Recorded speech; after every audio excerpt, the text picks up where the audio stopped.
Do you ever feel that money and personal finances is a very complicated subject, that your budgeting and your bank account are on shaky legs and you don't know how to proceed? If so, you're in luck, because with George Clason's book, The Richest Man in Babylon, you will learn every single thing when it comes to money basics and how to properly set yourself up to have a successful financial future. Now, the reason why I like this specific book is because it's super basic, it's very simple, and it's also timeless wisdom. Now, this is not the newest book out there in the market. There are a lot of modern books. The personal finance niche and money basics market is growing very fast.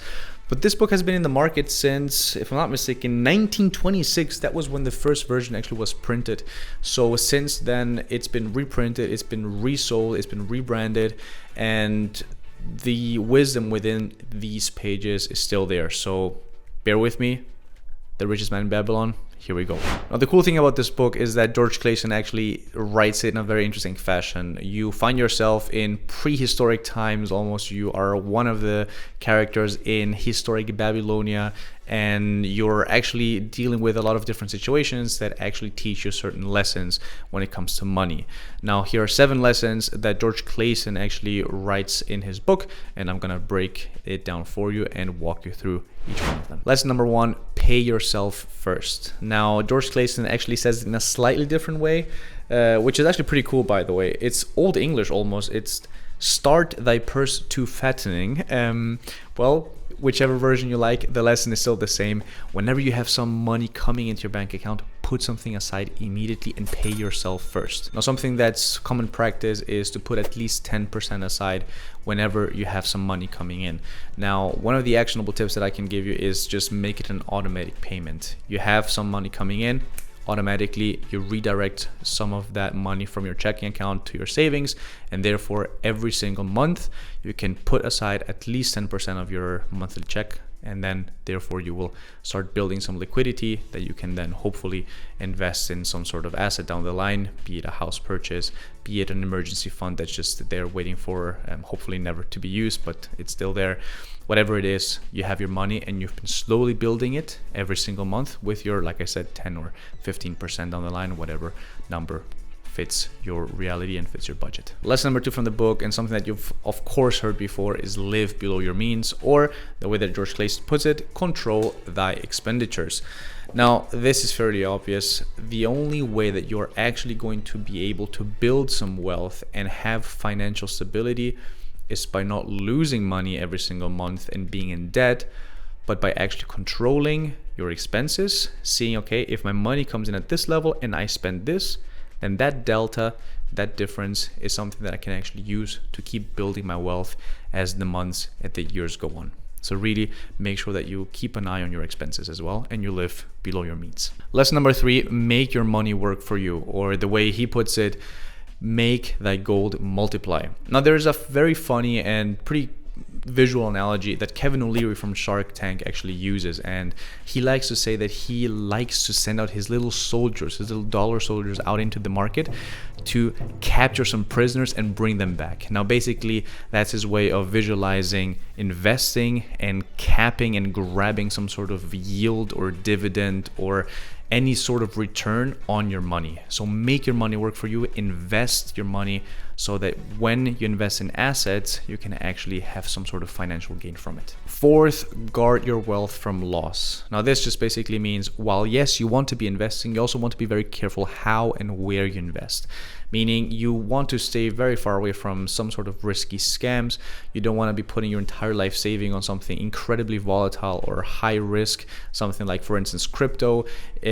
Just if you want to gamble, if you want to invest in something that's high risk, go for it, do it, but do it with a small amount of your money. Don't do it with your entire life savings, for instance. At the same time, it's also good to diversify your investment strategies so that you don't put your entire eggs in the same basket. So while yes, you have to invest, from lesson number 3, lesson number 4, guard your wealth from potential loss. Lesson number 5, and one of the more controversial topics in today's climate, is own your home. Now, I personally think that while you have the opportunity to actually invest in your own house instead of renting all the time, yes, you should do it. You should have a proper foundation. Nowadays, there are a lot of people that say, hey, you can do a lot of money with Airbnb and some sort of rent business. Yes, you can arbitrage your money, you can do that, but first of all, it's very high risk. You need a lot of cash up front, and if you don't have that cash, the way that you get it is by really getting yourself into debt. I personally am not the type of guy. If you're looking for debt strategies on how to actually leverage your investments and therefore make money using debt, I'm not the channel you should follow. You will not hear that from me. I like to have things run a little bit slower, but therefore with a proper foundation that is very risk averse, but at the same time also very, very stable. So lesson number 5, and something that I do like, which is why I actually like this book, is own your home, invest in your home, buy yourself some property, and therefore you will not be losing money every single time with rent. But once you actually have the foundation set in place to actually buy a house and make a proper down payment and finding a proper fixed rate mortgage option and so on, but there are a lot of different options down the line, then yes, invest in your home. Lesson number 6, ensure a future income. Now, all this means is preparing for your future.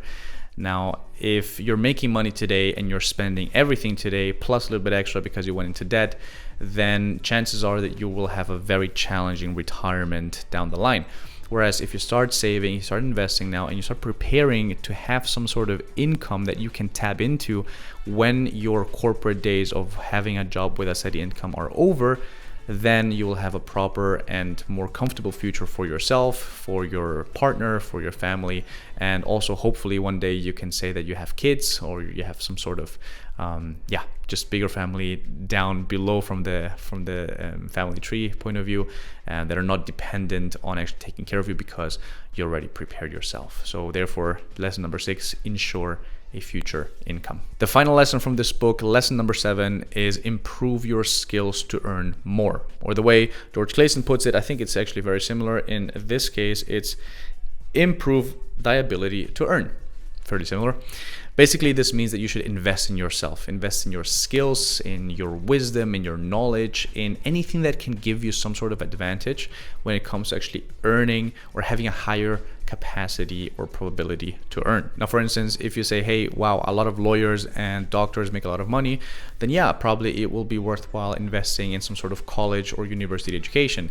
If you say, okay, I want to become an entrepreneur, but I'm not really good at people managing or management skills, then perhaps you should invest in some sort of one-on-one coaching.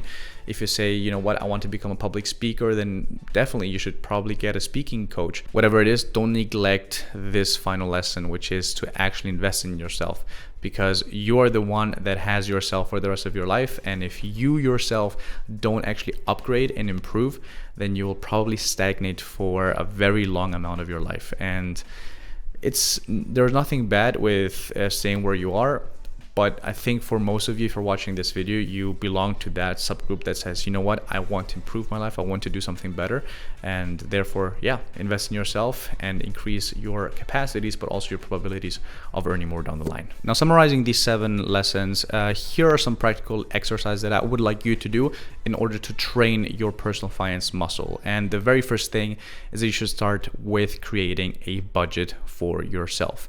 Now, this sounds incredibly boring, and spoiler alert, it really is, especially if you're doing it for the very first time. But it's incredibly useful to have a very good overview of the amount of money coming in every month and the amount of money going out every month.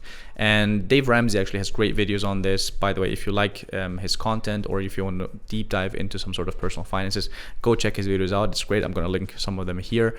But basically, he coined the term of zero-based budgeting, where you give every single dollar of your monthly income some sort of mission, some sort of task or assignment, where you say, okay, so this money is coming in, this part will be for rent, this part for groceries, this part for insurance, this part for saving, this part for investing, and so on.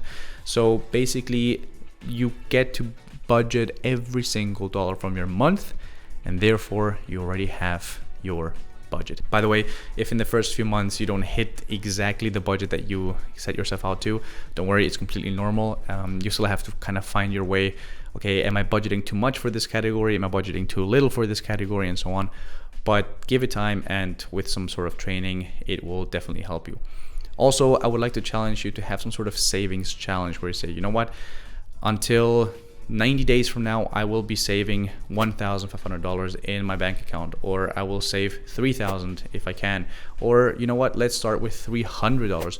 Whatever it is, put yourself or give yourself some sort of savings challenge, because that will be the first step to actually training your personal finance and budgeting muscle. Now let's talk about some common pitfalls and how you can actually go about avoiding them, starting with impulse spending. Now you will very quickly realize when you start doing your budget that a lot of your money that is actually draining and disappearing every single month is because of impulse spending. You walk beside a Starbucks and then boom, you buy yourself a vanilla iced latte with some pumpkin drizzle and whatever.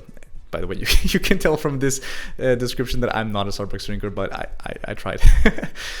Or you start walking by some sort of fashion store that you like and you buy yourself a pair of jeans or a shirt or some hoodie, whatever it is, some sneakers. Impulse spending is one of the most dangerous categories of actually losing your money every single month. So make sure to pay close attention on impulse spending and try to stick to your budget, especially in your very first few months. Try to be as strict as possible with yourself so that you train yourself to be, you know what, okay, I'm not gonna buy anything that's not in the budget. And by the way, in every single budget you do have some miscellaneous category where you say, you know what, this is for impulse spending or for things that just pop up, or for shopping. If you say, you know what, I'm gonna allocate $250 every single month for shopping, hey, if you can, great, but if it's not in the budget, don't spend it. Second common pitfall, and this is something that's huge, especially in North America. Now I'm from Europe, so we fortunately don't have it that much, but it's still a topic when it comes to paying off your debt. Now it's a very cultural topic and it's very nuanced, but a lot of people that are in debt stay in debt for a very long time. If you are some of those people that find yourself in debt, and I'm not counting housing mortgages in this category, by the way, pay it off as quickly as you can. Really, it's no good, especially when you have high interest fees that you have to pay off every single month.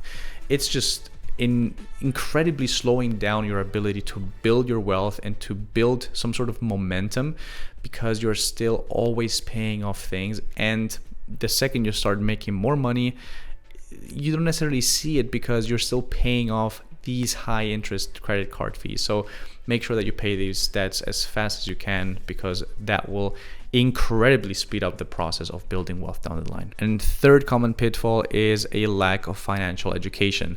Now, guys, honestly, there is so much content out there that's completely for free, and it's very thorough, it's very detailed. If you want to have a deep dive when it comes to investing and stocks and bonds and cryptocurrencies and all of these different topics, there are like hour-long videos on each single one of them. Now, I personally started with my brother. He really got me into this world of personal finance, and without him, I definitely wouldn't be where I am today. So shout out to you. You know who you are. Thank you. So really, guys, don't neglect investing in yourself, because there's so much free content out there.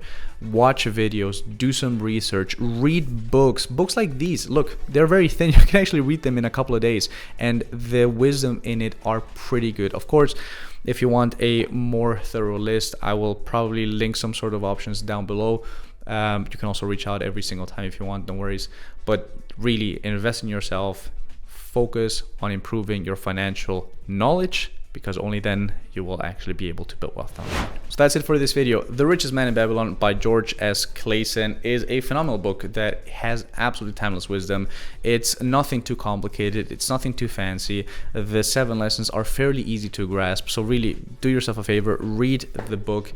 It's very convenient for beginners. So give it a chance, and if you like the video, feel free to let me know which lesson is your favorite one, and also, is there anything specifically regarding finances that you would like to know? I can also do a deep dive in a next video. Let me know below, but for now, thanks for watching. I'll see you in the next video.